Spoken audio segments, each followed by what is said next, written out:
waiting for the recording to start. So yeah, so welcome once again, everybody, to this afternoon's Entrepreneurship to the Point in Conversation series.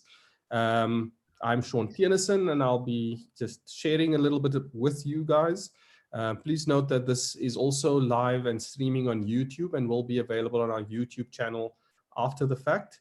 So that's Entrepreneurship to the Point on YouTube. And also, please do sign up to our newsletter, which is on our website, www.ettp.co.za. During this time of COVID-19, our aim is really to focus on bringing you entrepreneurs information that's going to be able to assist your business, but also just clarify what's in the marketplace. But more importantly, also not just talking about entrepreneurship, but also talking to entrepreneurs. And the In Conversation series was really, let's get the voice of the entrepreneur there. We've got Miriam from Coalition Cabling on the line from Cape Town. And Miriam, we'll be chatting to you first, and then we've got Nseri that we'll be chatting to afterwards, and we'll do an introduction a bit later. But can you please, Miriam, maybe just do a quick introduction and greet everyone? Hi everybody. Hi Sean. Thank you for inviting me. Happy to be here. Yeah, I think it's very necessary. I think this kind of platform, you know, for us to tell our stories is probably more relevant now. You know, within the circumstances than at any other time, because you know, we do all have stories to tell, like you know, like you say. And I'm really very happy to come and share my story with you guys. Thank you very much for the invitation. No, Miriam, maybe as a bit of an introduction, can you tell everybody about your business? Okay, so Coalition Cabling and Electrical, we started out back in 2004. I was in the corporate sector when, as part of a CSI initiative, we decided to do a project within the community and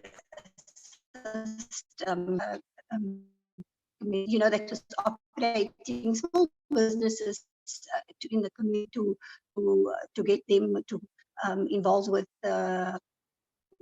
other businesses. Sort of we started a small network. So I think out of that, you know, my love for business I've developed, and as I was working with these small entrepreneurs, that was we focused on women-owned businesses, that recognized what you know, how, you know, I really had a passion for working with business, with women. And out of that, I think, you know, I decided to leave my corporate job and go at it full time. So initially, yeah, it wasn't to really start this business per se, but you know, I think I always had a bit of a entrepreneurial streak. She started this business. He's an electrician by trade. So yeah. So in 2004, he had just finished up his job in the company that he worked for. Had closed down, and he decided to start on his own. So yeah, we were eventually decided to pool resources. You know, there were children at school. You know, we had bills to pay. So what did they say? You know, about make the best business, run the best, doing the management. Yeah. So Maria, sorry, we just you're breaking up a little bit. So I think maybe just to summarize some of the elements that Miriam was sharing is that, you know, she comes from a corporate background, had always had a bit of an entrepreneurial streak and wanted to be able to get into business, and being able then to partner up with your husband, and who was an electrician. Is that correct, Miriam? Yeah. So yeah, so we started the business, like I said, in 2004. At the time, not necessarily within the construction industry, but although that was his profession, we actually started as a cabling company you know, so it was initially Coalition Cabling, and we then, you know, as time went on, we diversified into electrical, which made sense. And that initially, that was our value proposition, the fact that we offered cabling and electrical as a single point, which mattered for our customers. That made sense at the time. So yeah, that is where we started initially with one person. It was myself. We employed one person, my husband, his assistant, and me. And yeah, from the get-go, I was never going to get involved in the business. Operationally, I wanted to always work on the business. So we started off wanting to you know, to build something that was going to be sustainable, because we definitely, there was an opportunity that we saw within the industry, within the country at the time. There was opportunities for small businesses like ourselves to start off. And yeah, like I said, that was, and we didn't look back. So just for our listeners that are tuning in at the moment, we are having a little bit of technical difficulties. That's why Miriam's not on video, but it seems that the sound is also not that great. Just please bear with us. We'll try and get some snippets from Miriam's journey and share that with you as well. So let's just give it another try. If not, we will be able to bring you in conversation with Miriam Dietrichs from Coalition Cabling another day. But Miriam, what are some of the key lessons that you guys have learned out of going into business, especially going into business as a couple? Yeah, I think Sean, you know, in retrospect, if I reflect on it, one of the good things that came out of it was, you know, you had a partner that you could rely on. You know, the important thing was that our focus was different. So there was clear line. Miriam, sorry, unfortunately, responsible for operations. Yeah, the line is really bad. Can we perhaps reschedule?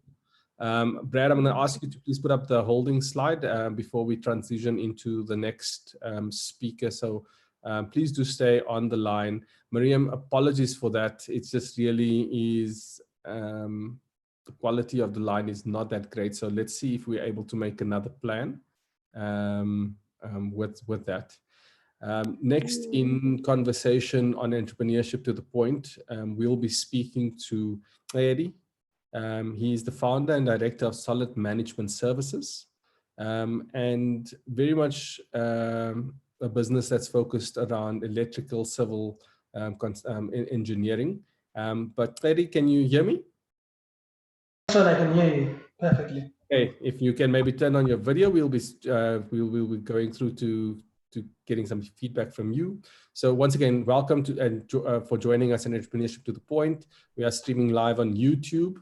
So that's Entrepreneurship to the Point is our YouTube channel. And any previous recordings that we might have had and information sessions are available on our YouTube channel. You can also sign up to our newsletter at ettp.co.za or follow us on all the social media channels. So that is E to the Point on Twitter. And then Entrepreneurship to the Point on Instagram and on Facebook and LinkedIn. Thank you so much for everyone that's joined us. Please do use the chat function. We'd love to hear from you, just hear about your business. Thanks so much for joining us again. I see Rafilwa has become she's been signing in quite a few times on our webinars. Brenny, seeing you there as well. Richard, seeing you there. So guys, please do chat and share your information. Eddie, give us a bit of background around your business and yourself. Where are you from? What's your background? What's your journey? Right. Thank you, Sean, for the opportunity. I come from a small town in the Eastern Cape called Mthatha. Well, for me, business has always been my calling. As a 7-year-old in Mthatha, I grew up in a house that had a spaza shop. So that would be your tuck shop, right? So it has always been, I grew up in the space. It has always been my passion, my first love. Passed grade 12 in Mthatha. Then from there, I enrolled in Walter Sisulu, did a Bachelor of Commerce and Accounting degree. Then when I was done, for a year, I worked in an accounting firm. Then in that accounting firm, that's where I actually discovered that I'm actually not an accountant, but a business person. I was not in my space. So in 2012, I opened my first company, which was called Afriyetu. It literally did what Solid Management is doing. Afriyetu operated for 4 years, right? In our second year, we got our major contract. So this is a 24-year-old that has a very big contract. So at the time, I was not as wise as I am now. I was very reckless when it comes to finances. I did not have the discipline I have now. So we balled, and I think at the time I was in business for the wrong reason. So let's unpack that a little bit quickly. Firstly, they say all good things come from the Eastern Cape, apparently. No, that's and then let's just quickly unpack. So you were saying you believed at that time, you were young, landed big contracts, and you were not in business for the right reasons. What do you think the reasons were that was skewing your journey at that point in time? I think for me, at that time, I was mainly in business to make money. Yeah, do you understand? So for me, it was about getting rich, about making money.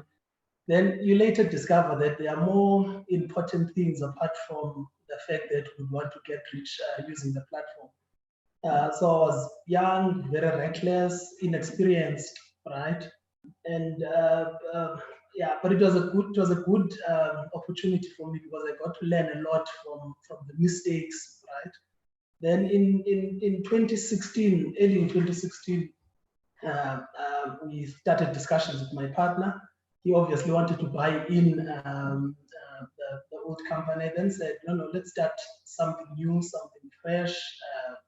How did you engage with your partner? So how did you meet your partner? He was also doing something similar. So it was more of because he was mainly in the renewable energy space, having been in that space for a year.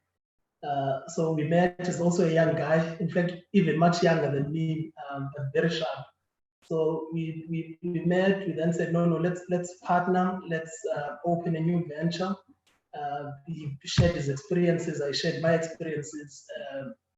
We then started out, and in the beginning, it was mainly very tough.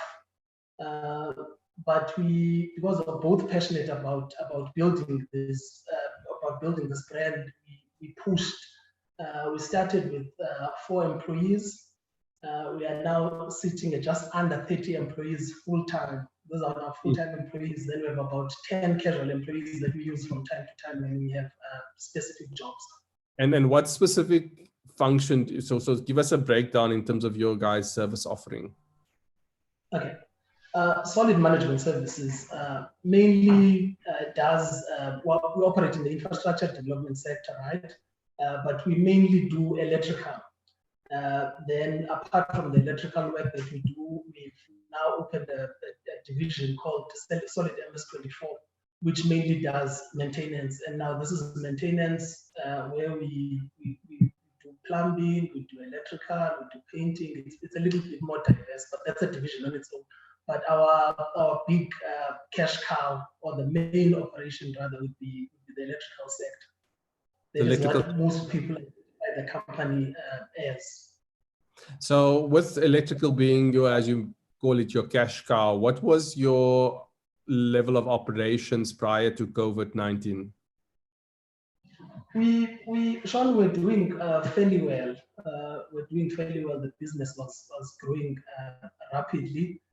We were generating a decent revenue before COVID-19. We had was what we our mentor what we do with my partner is that every little cent that we get, we reinvest in the company. So that is what we've been doing. We're able to get the necessary resources. We're able to build a sizable asset base. Things were looking great. We're projections. We're meeting our targets. We recently launched the Solid MS division. We set targets for that division, and in its first month, we were about 10,000 shy from hitting our targeted projections in the new division. So things were okay. We're growing in a good rate. So I think, I mean, some key lessons there that you're speaking about is the fact that you guys were investing back in your business. You know, from your first business, was that one of those key lessons that you learned? Being able to make a success of business, you need to be able to invest in it. No, 100%, Sean. That's one of the lessons. I mean, when I started out, I could not have even imagined that we would have been able to build so much, such an impressive asset base.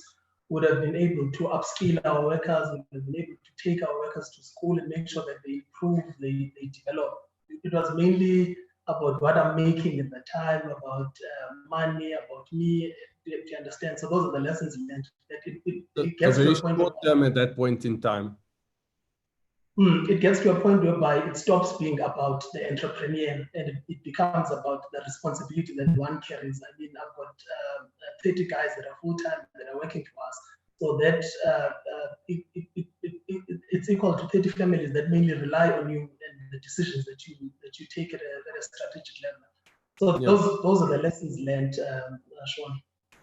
I think, I mean, one of the things we've been chatting to quite a few businesses, and one of the things that they've been consistent is really the sense of responsibility for the employees, and being able to know that you are not just employing 30 people, but it's 30 families that are relying on that.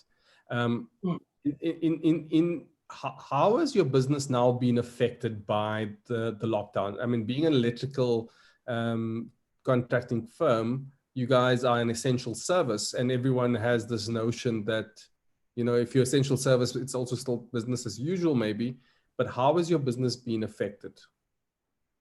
No, though we are in essential service, Sean, I can tell you now we're affected negatively.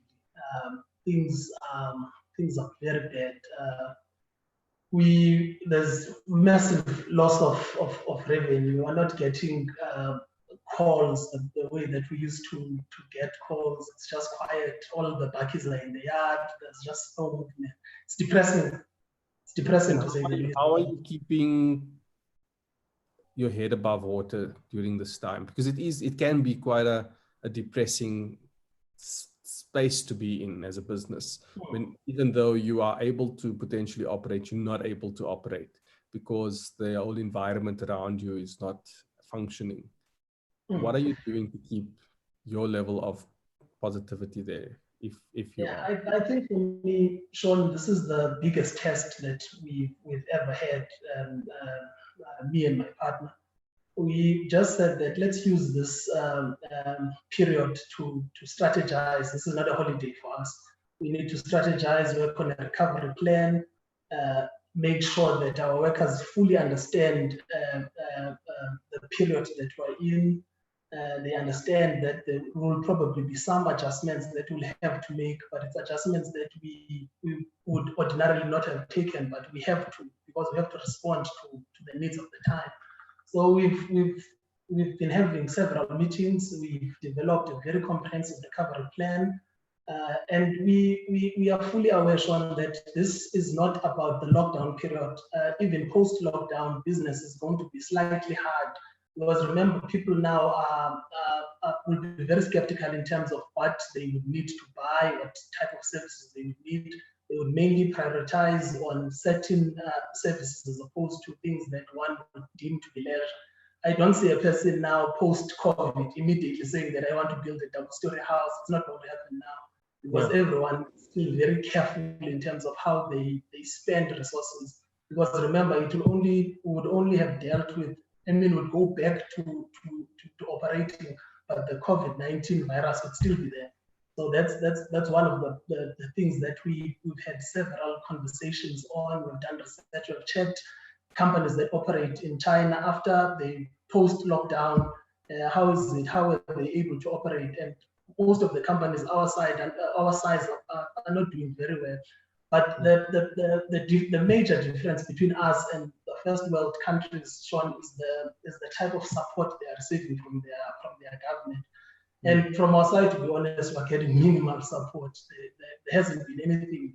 In fact, we've been promised something, we've been promised a relief fund, we applied, we qualify, but we're just waiting. I mean, it's been 28 days now. And I think we've had very similar feedback from a lot of businesses, just waiting and not sure what the answers are, no feedback. And we want to encourage everyone. So as entrepreneurship to the point, we have been able to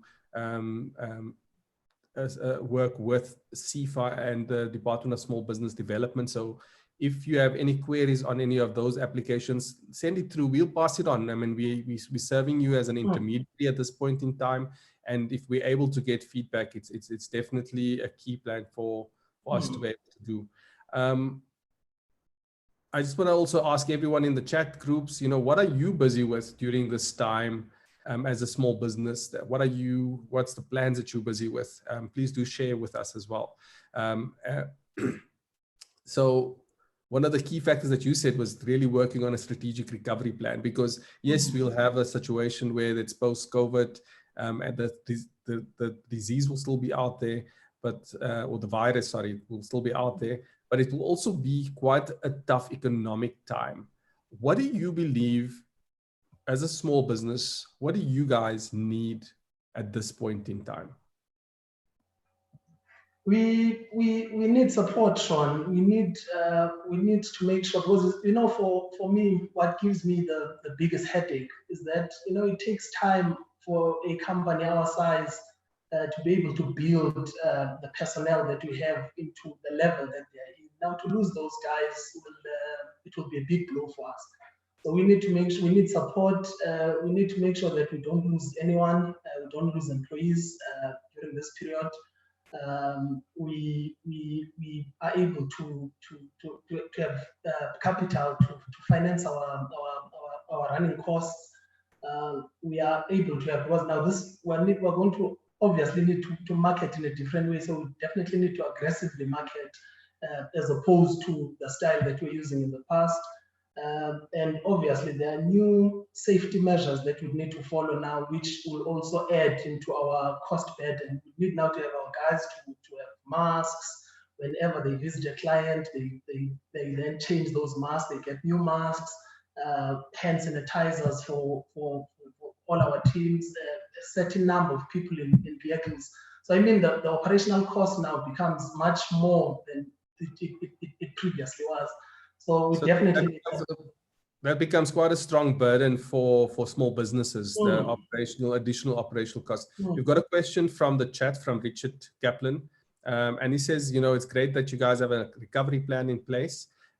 Are you able to maybe share a little bit about, at a high level, what that recovery plan encompasses? How can you advise other people to get something similar in place?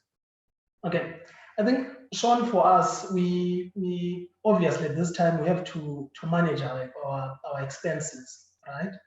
So there is, and the nice thing is that because our major expenses, mainly salaries, we've had several meetings with our guys. They understand where we are, they understand the problem that is confronting the company. So we told them that we'll try and make sure that probably for the next 3-4 months we'll be able to carry them, though it's tough for us. But obviously there will be some adjustments made. The adjustments are not only on their side. We were doing adjustments on our side as well. My partner and I agreed that we should take a huge salary cut in order to make sure that we're able to sustain the guys that we have, we're able to carry the guys that we have. So for us, the main thing is to cut down on certain costs. Then after cutting down on certain costs, obviously develop an effective marketing strategy that will ensure that because remember, we built good relations with our previous clients, that they would obviously be aware that we are still operating, we are ready to render this type of a service. So obviously that would need money. So there are several things that we used to do that this period will not allow for us to do. So we are. Some key takeaways there. You're speaking about the fact that you're engaging with your clients.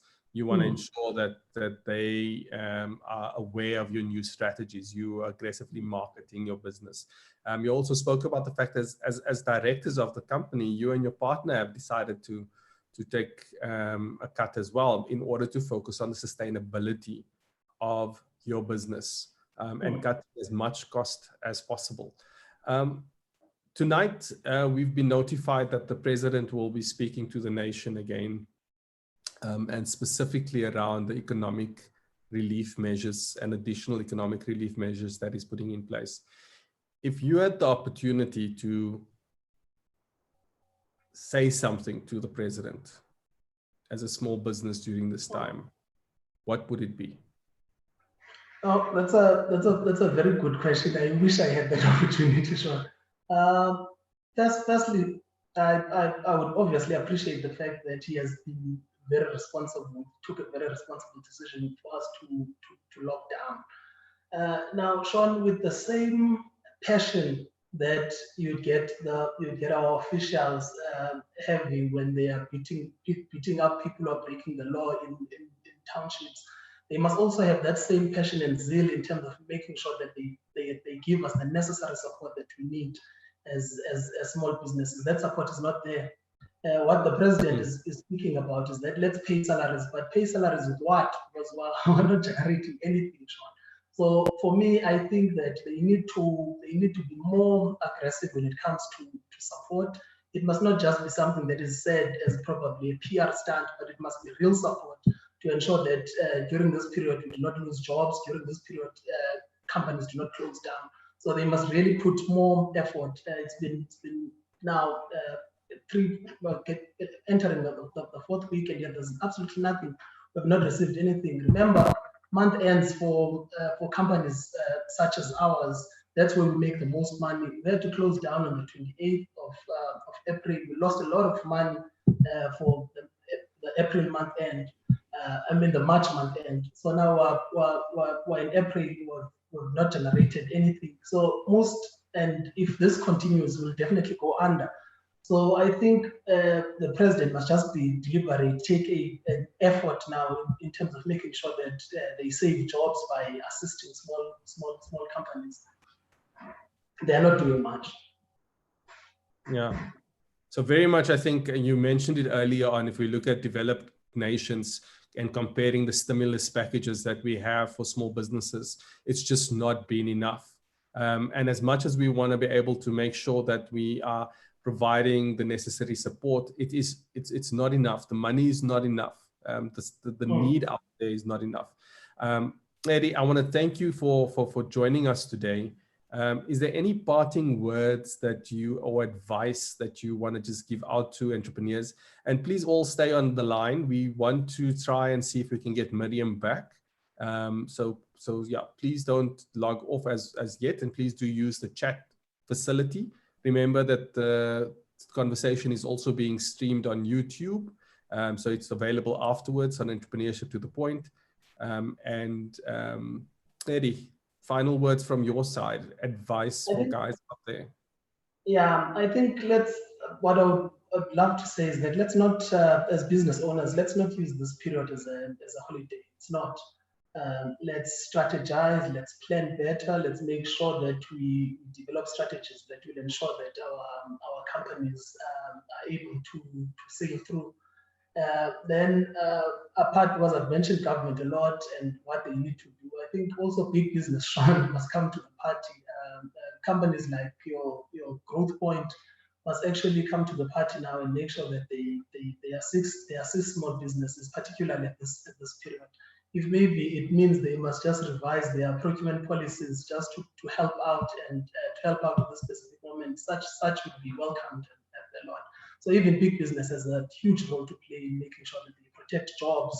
Was by protecting jobs and protecting livelihoods. So I think it's a government must come to the party, business must come to the party, and us as entrepreneurs, let's get ready. This is the ultimate test for us. Let's make sure that we develop these strategies to push our businesses. Yeah. Thank you so much, Lady. I think that just on that final parting note as well, definitely want to encourage big business to come to the party and government to come to the party. I think earlier on in the week, we had a call with one of the other businesses, Reggie, where, you know, one of the things that he also said was that someone like a Growthpoint and we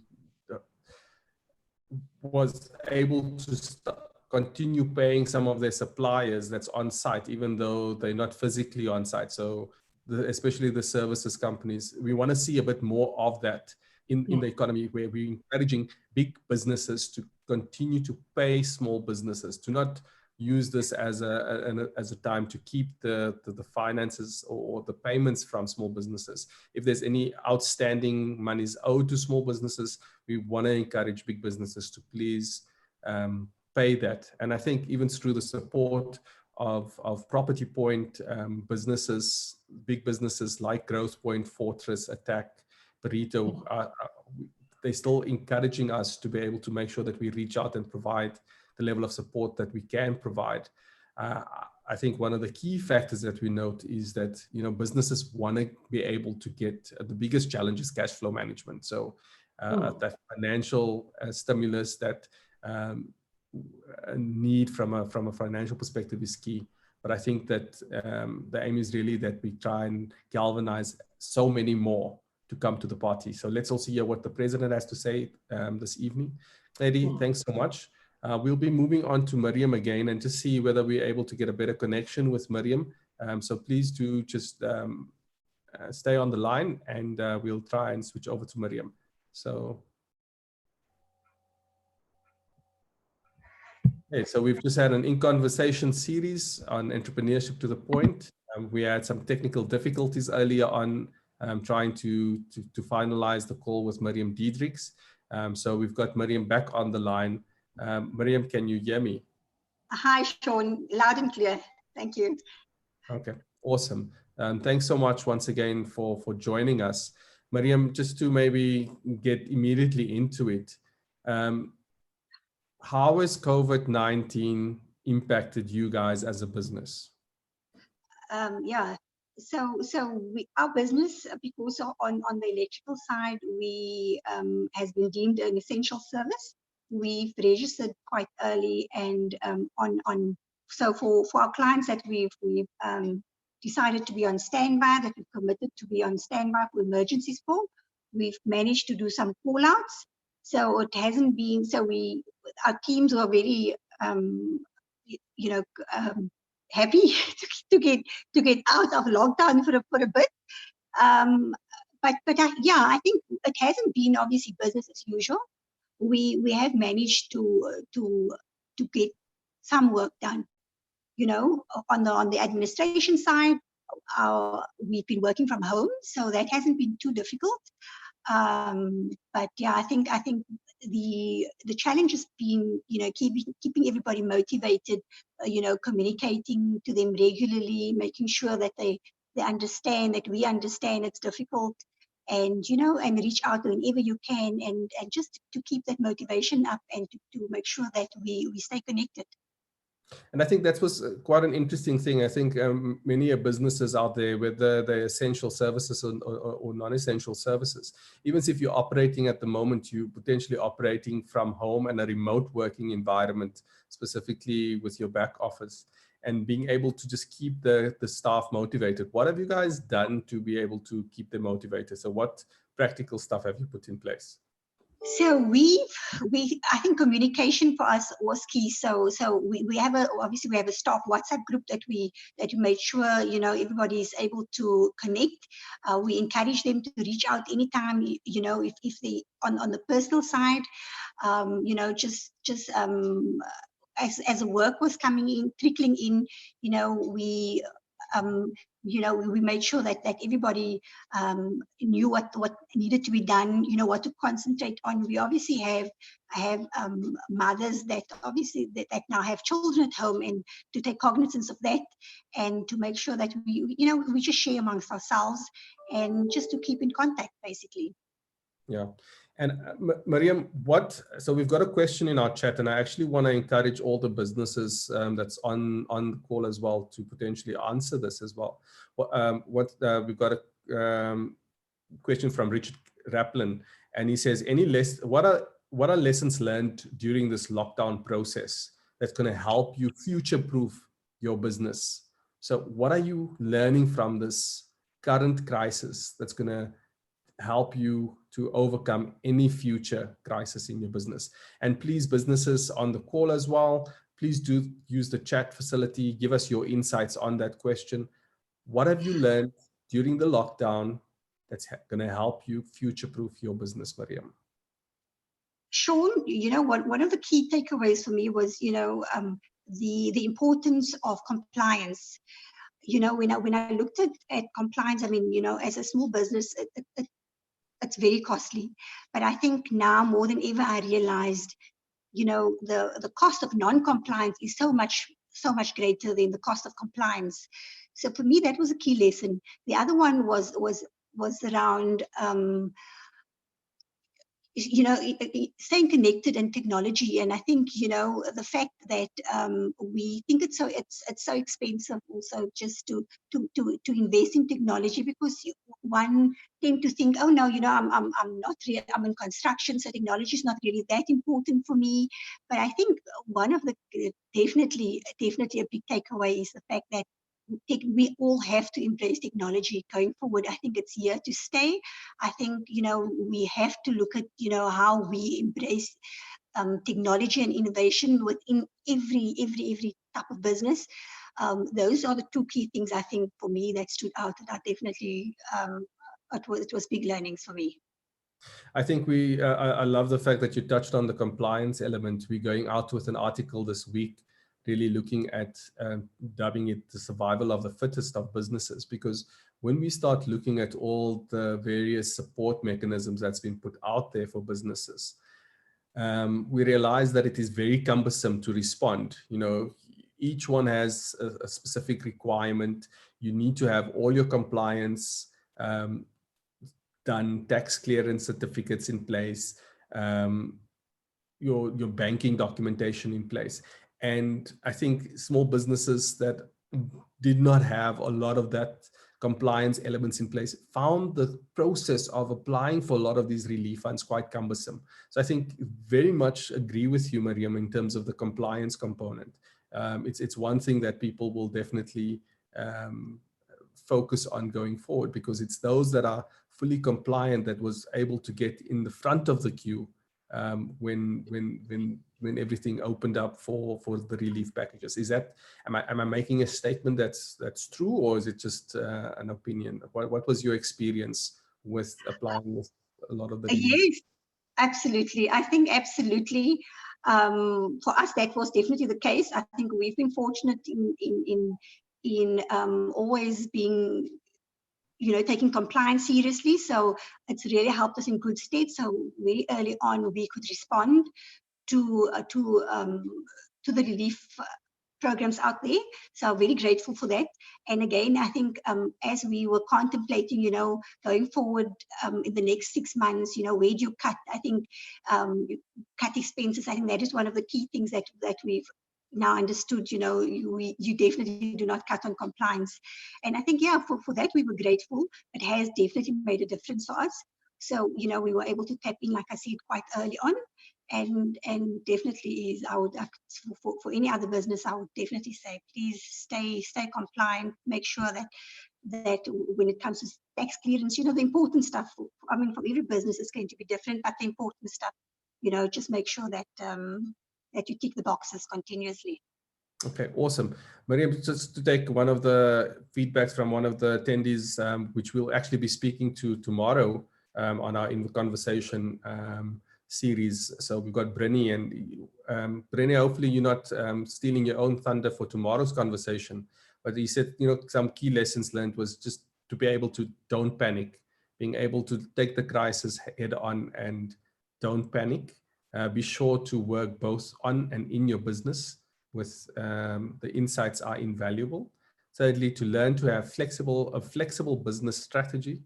And fourth, to stop viewing people in your industry as competitors, but rather as colleagues, and to engage. And I think one of the key factors is that when you have a crisis like this, it does foster a lot of innovation, collaboration, and in order to get there, you need to be able to engage with one another. Miriam, the president's on. I'm asking you the same question. He'll be speaking about the economic relief this evening. He'll be addressing the nation. If you had the opportunity to speak to him as a small business, what would you like to say? Sean, for me, it would be around accountability. As a leader, he's giving direction, but make sure that people on the ground that's responsible for implementation are held accountable. For me, and I've experienced that with, it's good, it's really nice, we're getting good leadership from the president, and we all of us are really impressed and grateful for that. When it comes to what's happening on the ground with implementation of the policies, etc., we as small businesses find that there's still too many gatekeepers. People don't understand completely understand the direction that was given, and you still find people are doing their own thing, and it's very frustrating, especially when you have these relief programs, because obviously time is of the essence within this period. And what we find is, I've personally found, is that when you speak to the people that is actually dealing with the day-to-day implementation of the strategies or the programs, that they don't quite understand. And so you become frustrated with the red tape and with people that is trying to that doesn't really understand the plight of the small business. So I would definitely say to Mr. President, make sure that please, that implementation is key, that people are held accountable at the senior levels, are held accountable for implementation, and that they report on successes, because it's not just about this has been made available to so many businesses X, Y, and Z, but can they report on that? How easy was it to get access? Did the people that needed to understand, were they even? No, I mean, everything has been, changes has happened at such a rapid pace, but still, people involved in the decision making that was responsible for implementation. So that has been frustration for us as small businesses, that we were still given the runaround we could definitely not afford to. And perhaps that is some consideration, and I don't know whether that is something that that other businesses feel, they've experienced as well. Yeah, I think definitely it's something that a lot of businesses are giving us feedback on as well. So Miriam, once again, thank you so much. I'm so glad that the technology worked out and we were able to at least get you on voice and get your insights. Thank you so much for joining us today in this In Conversation series on entrepreneurship to the point. Just on those parting words, Mr. President, we want to thank you first, that you have been a great leader and you have taken up the leadership of this country. But it's important that there's a direct flow through in terms of accountability and action on the ground. So let's not just hear it from your mouth. Let's also hear it when we do apply for all these relief funds. This is what a lot of small businesses have been saying. What's happening on the ground versus what is being said. The experience is different. So we want to make sure that let's create a level of seamlessness in the support that needs to go out for small businesses in order for them to keep the jobs out there in the market and keep their business running. Thank you so much for joining us once again on today's In Conversation series. We will be coming back tomorrow and really just telling the stories of real entrepreneur, making sure that entrepreneurs are also having their voice heard during this time. It will be available on YouTube. You can check out our channel at Entrepreneurship to the Point. Tomorrow we'll be joined by Brinny and really speaking about his journey at ABV Construction. Thank you so much, and please do continue using the chat and giving us your feedback. On that note, I'm out of here, and let's all wait and see what the president has to say this evening. Cheers, guys.